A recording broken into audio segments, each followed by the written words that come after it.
जय श्री कृष्णा। राधे राधे। भगतजनों, माघ मास महात्म्य अध्याय 8 की कथा सुनेंगे आज।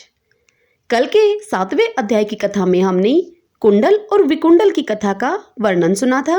अब आज उससे आगे की कथा इस अध्याय में सुनेंगे।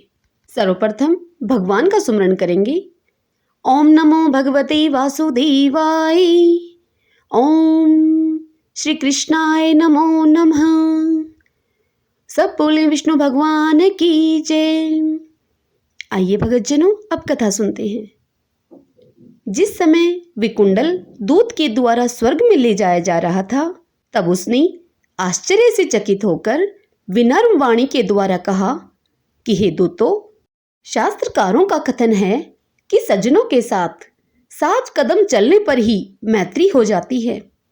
इसलिए मैं आपको मित्रता के नाते यह पूछता हूं कि जब मैंने और मेरे भाई, बड़े भाई कुंडल ने एक जैसे ही कर्म किए हैं, तब एक पाप आत्मा भाई को नरकों में डालकर दूसरे भाई को स्वर्ग में ले जाया जा रहा है। इसलिए इस भेद को ठीक तरह से मुझे समझाने की कृपा कीजिए। हे राजन, विकुंडल के इस प्रकार के वचन सुनकर मुस्कुराता हुआ वह दूत कहने लगा, यद्यपि तुम्हारा कहना बिल्कुल उचित है कि 2 समान पाप करने वाले पापियों को एक जैसा ही दंड मिलना न्याय उचित है, परंतु कर्मों की ऐसी गहन गति है कि वह कई बार ज्ञानियों को समझ में भी नहीं आया करते हैं। हे वैश्य, अब मैं तुम्हारे स्वर्ग पहुंचाए जाने का कारण बताता हूं। ध्यान देकर सुनो तुम।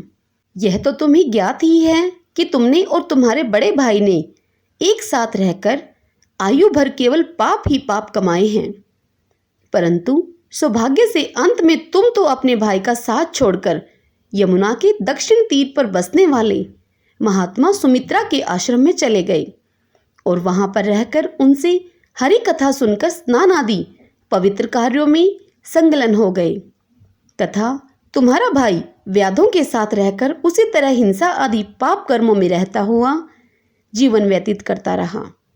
चूंकि तुमने व्रत नियमों से रहते हुए विधि विधान से जो माघ स्नान किए हैं, सो एक से तुम्हारे सब पापों का नाश हो गया और दूसरे से तुम्हें स्वर्ग की प्राप्ति हो गई।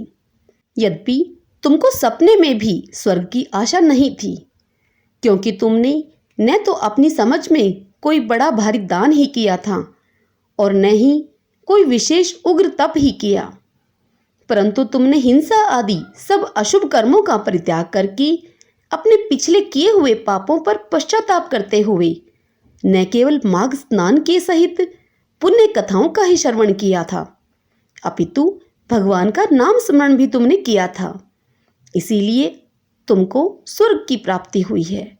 हे वैश्य, जो कोई पापी से पापी मनुष्य भी आगे के लिए अपने सब पाप कर्मों को छोड़कर और शुभ कर्मों के सहित भगवत भक्ति में मन लगाकर माघ स्नान आदि पुण्य कर्मों को करता हुआ शेष जीवन व्यतीत करेगा, वह सब प्रकार के दुख और पापों से छूटकर समस्त संसारिक सुखों को भोगता हुआ स्वर्ग को प्राप्त हो जाएगा।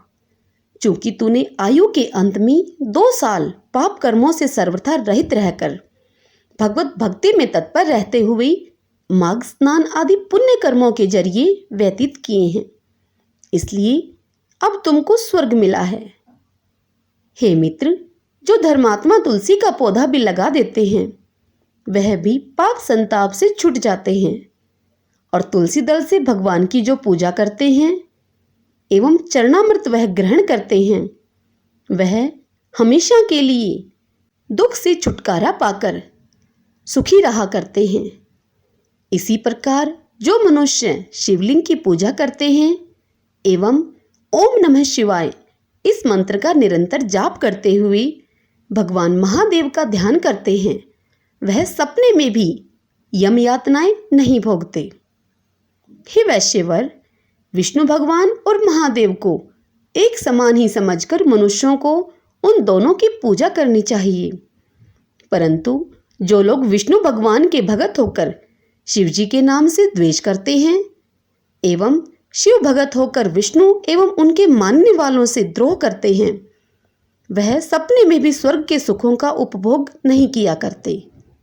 ऐसा जानकर समान रूप से भगवान विष्णु, महादेव और ब्रह्मा आदि देवताओं की पूजा करनी चाहिए। यदि ध्यान से देखा जाए तो सभी देवता नाम भेद से परमेश्वर के ही रूप हैं। इसलिए सबकी पूजा करते हुए किसी से भी द्वेष नहीं करना चाहिए। वही संसार में यश और सुख को प्राप्त कर सकेंगे।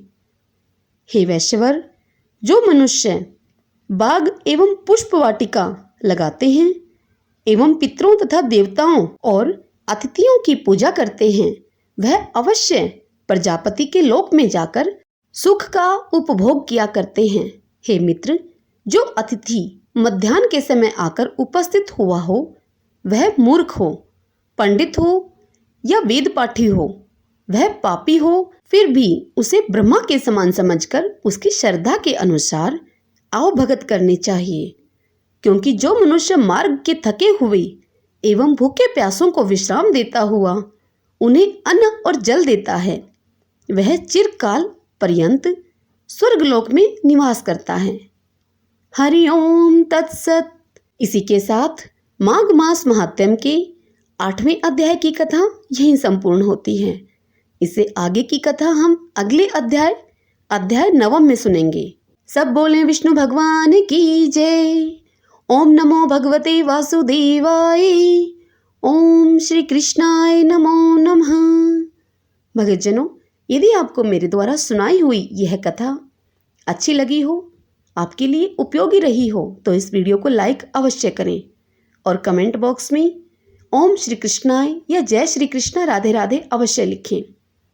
इसी के साथ यदि आप मेरे चैनल पर पहली बार आए हैं तो मेरे इस चैनल श्री कृष्ण दीवानी को सब्सक्राइब कर लीजिएगा और बेल आइकन वाला बटन भी प्रेस कर लीजिएगा। जय श्री कृष्णा, राधे राधे।